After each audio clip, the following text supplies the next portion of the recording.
Hello les vlogs, j'espère que vous allez bien. Ça fait longtemps qu'on s'est pas retrouvés en vlog, du coup j'avais envie de vous en faire un petit peu cet été. Enfin déjà commencer par en faire un, ça serait déjà bien.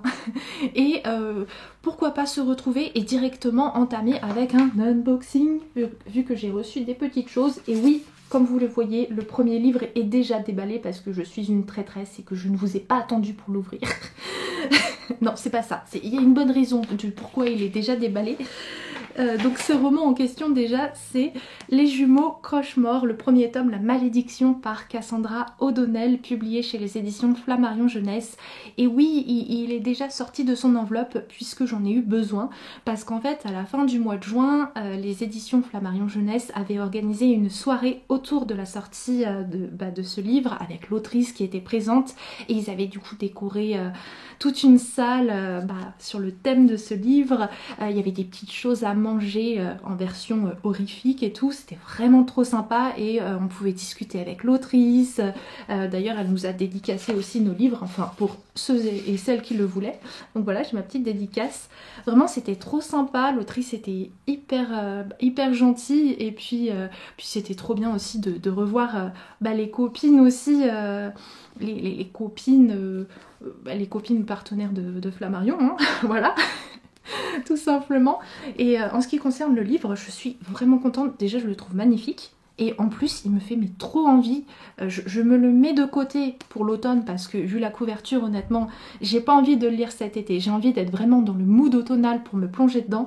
Mais les premiers retours sont vraiment déjà très bons. Donc, il me tarde, voilà, à ce qui paraît. Bon, vu que l'autrice prévoit une trilogie pour cette saga, moi j'ai des retours comme quoi ce premier tome est quand même un peu introductif, normal pour un premier tome, mais l'univers vraiment chouette, enfin vraiment pour l'instant j'ai pas vu d'avis négatifs dessus, donc franchement, oh ça va être la bonne petite lecture de l'automne, ça, je vais me le mettre de côté. Et donc sinon j'ai aussi reçu ces enveloppes. Et vous les connaissez peut-être, elles vous disent peut-être quelque chose, puisque j'en ai déjà ouvert plusieurs des comme ça hein, dans mes vlogs. Ce sont des enveloppes qui viennent de chez Hachette Roman, et j'en profite pour vous annoncer dans ce vlog que je suis à nouveau partenaire avec Hachette Roman pour une nouvelle année. Oui. Je suis trop contente parce que je vais pas vous mentir, j'ai l'impression que mon début 2023, il est pas ouf quoi sur la chaîne. Je me demande si ce que je fais, ça vous intéresse toujours et tout. Et je me suis demandé aussi à un moment donné si il valait peut-être mieux pas que j'arrête ma chaîne. Enfin, je sais pas, vraiment, je me suis posé pas mal de questions. Et c'est vrai que d'avoir la confiance déjà de Hachette renouvelée, ça me redonne un peu confiance en moi. Je vois que pareil, sous mes dernières vidéos, vous avez été... vous m'avez laissé des gentils commentaires et tout, du coup ça va, ça me rebooste. Mais du coup ça me fait trop plaisir de savoir que je vais encore une fois pouvoir me régaler cette année avec les romans Hachette Roman et ceux du livre de poche jeunesse. Donc ceux que j'ai reçus cet été. Alors, pour commencer, nous avons dans cette enveloppe déjà préouverte, ouais j'ai préouvert les deux enveloppes parce que les courriers de chez Hachette, c'est trop dur à ouvrir. Alors, donc dans celle-ci,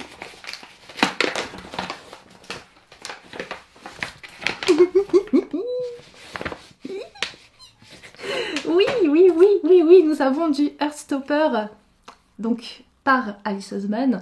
Alors là, qu'est-ce que c'est exactement? En fait, c'est un carnet de coloriage. Donc trop cool parce que à l'intérieur on se retrouve avec plein d'images sur Nick et Charlie à colorier cet été, pendant qu'on est à la plage ou pendant qu'on est dans son jardin à profiter du soleil et tout ça. Ou alors on peut aussi en profiter cet automne à la maison bien au chaud, ou cet hiver devant un bon petit film et tout. Enfin, en tout cas on peut mettre de la couleur sur Nick et Charlie et ça c'est trop cool. Vraiment je pense que moi je vais peut-être le commencer un petit peu d'ailleurs aujourd'hui, voilà, en regardant quelque chose en même temps, ouais, parce que je suis trop contente, trop contente là. Et ce que j'ai reçu aussi de la part des éditions de Hachette Roman, oups, juste ici dans cette enveloppe aussi préouverte. Alors là, ça va vous étonner, je sais ce que c'est et je sais ce que j'ai demandé, hein, parce qu'en fait c'est vrai que je suis jamais réellement revenue sur mon partenariat avec Hachette, et Hachette Roman, et je ne vous ai jamais réellement expliqué les choses, mais Hachette Roman et le livre de poche jeunesse, en fait, c'est un seul et même partenariat, et en fait, il y a beaucoup de titres qui sortent chaque mois, et bien évidemment, on ne reçoit pas tout, en fait. Au préalable, on a un catalogue, et c'est nous qui demandons les titres qui nous intéressent. Donc à chaque fois que je reçois des titres de la part de Hachette Roman ou du livre de poche jeunesse, c'est moi qui les demande. Voilà. Même si là, ce titre-là peut vous sembler bizarre, mais je vous assure, c'est vraiment moi qui l'ai demandé. Vraiment.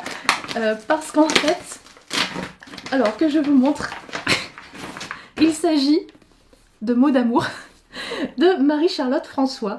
Oui, j'ai demandé une romance à Hachette Roman. Oui, une romance contemporaine en plus.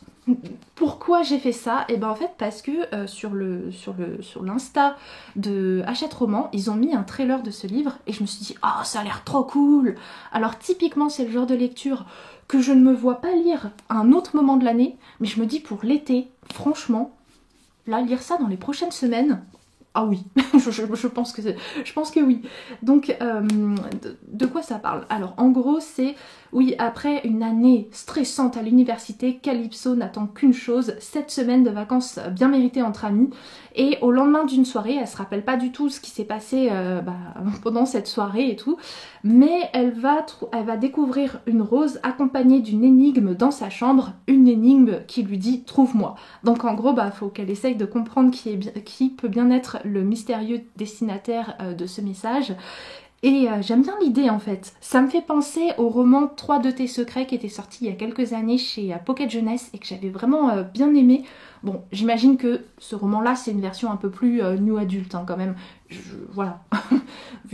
Bon, mais j'aime bien l'idée du destinataire secret, enfin d'une personne qui envoie des messages et on ne sait pas exactement qui c'est, et même si ça peut paraître un peu tordu, c'est vrai. Mais bon, j'imagine que dans ce roman, c'est pas un mec chelou, voilà. Mais ouais, du coup, j'ai bien envie de lire ça. Sinon, au niveau de mes lectures, en ce moment je suis en pleine lecture commune du tome 7 de la saga Anne de Green Gables, qui est donc la vallée arc-en-ciel de Lucy Maud Montgomery, publiée chez les éditions Monsieur Toussaint Louverture. Donc comme d'habitude avec une de mes meilleures amies, Anaïs, on lit chaque tome de cette saga au rythme de 2 chapitres par jour. Donc on devrait avoir terminé celui-ci autour du 17 ou du 18 juillet, voilà. Et ma foi, ça reste une lecture hyper agréable comme à chaque fois. Vraiment cette saga, c'est si plaisant à lire, même si c'est vrai que pour moi, il y a quand même une vraie différence entre les 4 premiers tomes qui pour moi ont été de gros coups de cœur. Ces 4 premiers tomes où on suit une Anne enfant, puis jeune fille, puis jeune femme, on la voit grandir et s'épanouir au fur et à mesure des années. Vivre tout un tas d'expériences, rencontrer un tas de différentes personnes et nous raconter plein d'anecdotes à leur sujet. Franchement, ces tomes-là, je les ai adorés, et c'est marrant comme à la fin du tome 4, j'avais les larmes aux yeux parce que j'avais vraiment ce sentiment qu'une page se tournait, et finalement c'est ce qui arrive dans la vie de Anne, parce que Anne se marie entre les tomes 4 et 5, au début du tome 5, et vraiment à partir du tome 5 on la suit, on suit ses premiers pas en tant que femme mariée, ces moments où elle va commencer à tomber enceinte, ses premiers instants en tant que maman avec ses enfants, et puis à partir de ce tome 5 aussi, et c'est plus particulièrement le cas dans le tome 6 et également dans ce tome 7, on va surtout se focaliser sur le point de vue des enfants d'Anne. Et du coup, finalement, Anne est un petit peu en retrait dans sa propre saga à partir de ce moment-là. Du coup, pour moi, à partir du tome 5, les tomes de cette saga sont plutôt des très bonnes lectures. C'est plus des coups de cœur, mais ça reste tellement agréable à suivre, tellement agréable de suivre les aventures et les anecdotes des enfants d'Anne, que voilà, ça reste à chaque fois des très bonnes lectures. C'est juste que c'est plus tout à fait comme avant, quoi. Mais ça reste hyper chouette, et du coup je me régale tous les jours en compagnie de cette lecture. Et sinon, samedi, j'ai terminé un livre, voilà, qui n'est autre que Chasseur d'éclairs par Abigail Mitchell, publié chez Hachette Roman, qui est un roman de fantasy. On est dans un univers steampunk. donc ça c'est très très chouette, univers de fantasy qui est vraiment trop bien en vrai. Ce qui se passe c'est que dans ce monde les océans ont disparu et à la place il y a des mers de nuages voilà, et on a également des chasseurs d'éclairs qui eux s'occupent un petit peu de tout ça et du coup vadrouillent un peu sur ces mers de nuages. Et un jour, nous, notre héros qui s'appelle Alric, qui a 14 ans, je pensais qu'il était plus vieux, j'avoue, en commençant cette lecture, mais non, il n'a que 14 ans. Et bien un jour, on va annoncer à Alric que son père, qui est chasseur d'éclairs, capitaine même, bah, il n'est pas revenu et que voilà, il a disparu. Donc du coup, Alric, accompagné de son griffon, suite à un tas de péripéties, vont se retrouver à bord d'un navire pour mener leur petite enquête, essayer de découvrir où peut bien être le père d'Alric.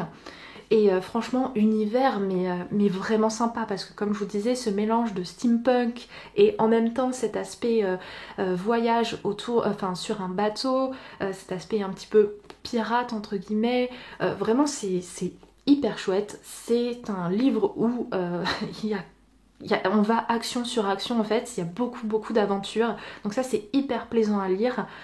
Après, malheureusement, je suis vraiment dans une phase, je me suis déjà rendu compte de ça en lisant Persona il y a quelques semaines. Là c'était pareil avec Chasseur d'éclairs, c'est que la fantaisie en ce moment, je pense que je dois un petit peu oublier parce que j'arrive pas à me concentrer plus que ça sur mes lectures et du coup quand je me plonge dans des récits de fantaisie, c'est un peu trop dense pour moi en fait. En plus dans ce roman vraiment il y a tellement d'actions à suivre, il y a des personnages, enfin faut suivre quoi. Donc c'est vraiment bien. Moi juste malheureusement j'ai pas été assez dans le bon mood pour lire ce livre et c'est vraiment dommage parce que franchement il est très cool. J'avais besoin de prendre une petite photo pour Instagram, d'ailleurs n'hésitez pas à me suivre là-bas aussi. Du coup je suis partie en forêt me balader.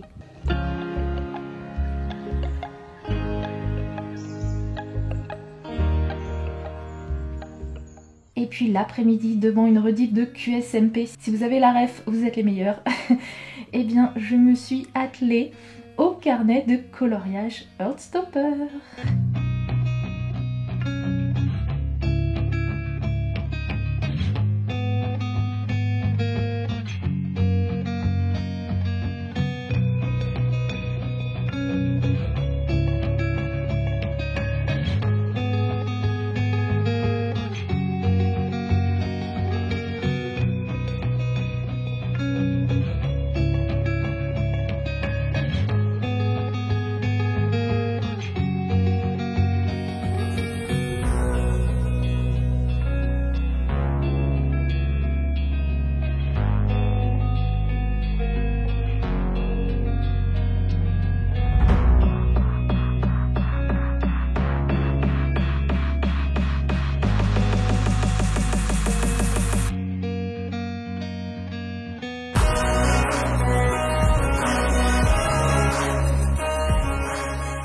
Se retrouve en ce mercredi. J'avais prévu de vous reprendre hier mardi, puis finalement une de mes activités de la journée a pris beaucoup plus de temps que prévu, donc ça n'a pas été possible, puisque oui j'ai fait partie des personnes qui ont tenté leur chance pour acheter des billets pour les concerts de Taylor Swift, et si vous sachiez, si vous n'êtes pas au courant, cette vente a été une totale catastrophe.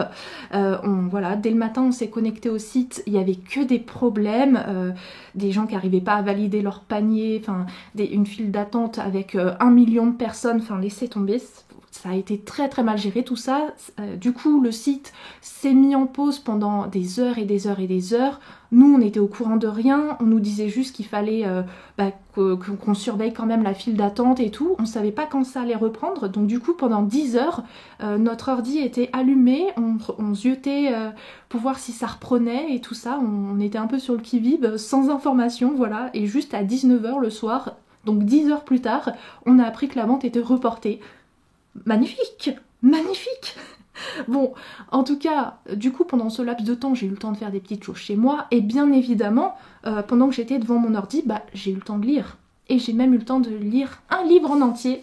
Donc voilà, je me suis plongée dans « Et le désert disparaîtra » de Marie Pavlenko, publié chez Flammarion, et j'ai adoré. Vraiment, c'est une superbe lecture. Donc dans ce récit, c'est un peu En gros, c'est un peu un mixte entre la dystopie et le nature writing. On est dans notre monde, mais des années plus tard, et le sable a tout recouvert.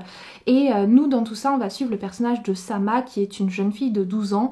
Et Sama, elle vit avec son peuple de nomades. Ce sont des personnes qui sont à la recherche d'arbres, en fait. Et dès qu'ils arrivent à en voir un, parce que c'est très très rare les arbres, et bien du coup, ils le prennent et ils le revendent. C'est comme ça que le peuple de Sama survit. Sama, elle, son plus grand rêve depuis qu'elle est toute jeune, c'est devenir chasseuse, donc de traquer les arbres.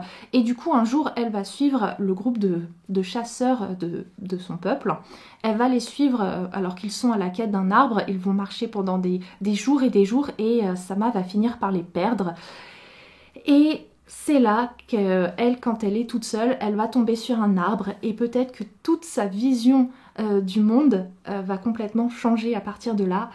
Et franchement, c'est un récit, mais déjà, vous savez, j'adore les arbres, et d'un point de vue écologique, il y a tellement de messages importants dans ce livre. En fait, on nous explique vraiment à quoi servent les arbres, les animaux, l'eau. Enfin, il y a tellement de thématiques incroyables dans ce livre, enfin des choses qui sont à notre portée dans notre quotidien, mais qui sont pas du tout dans la vie de Sama.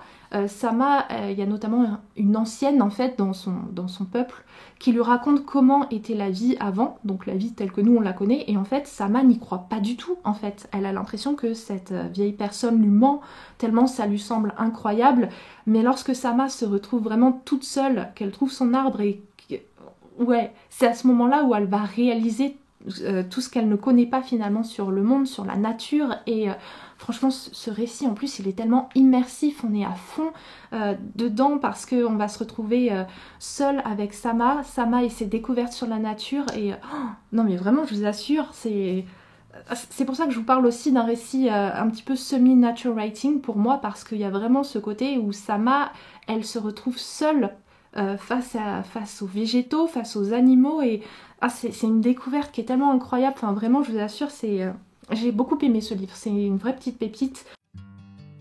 Pour conclure cette journée, je me suis rendue à la médiathèque parce que certains de mes emprunts étaient disponibles. Donc je vais avoir la joie prochainement de me plonger dans le 5e et dernier tome de la saga Une sacrée mamie, que j'aime vraiment beaucoup. Et sur ce, écoutez, je vous en reparlerai dans une prochaine vidéo. Donc je vous laisse là pour aujourd'hui et je vous fais de très gros bisous.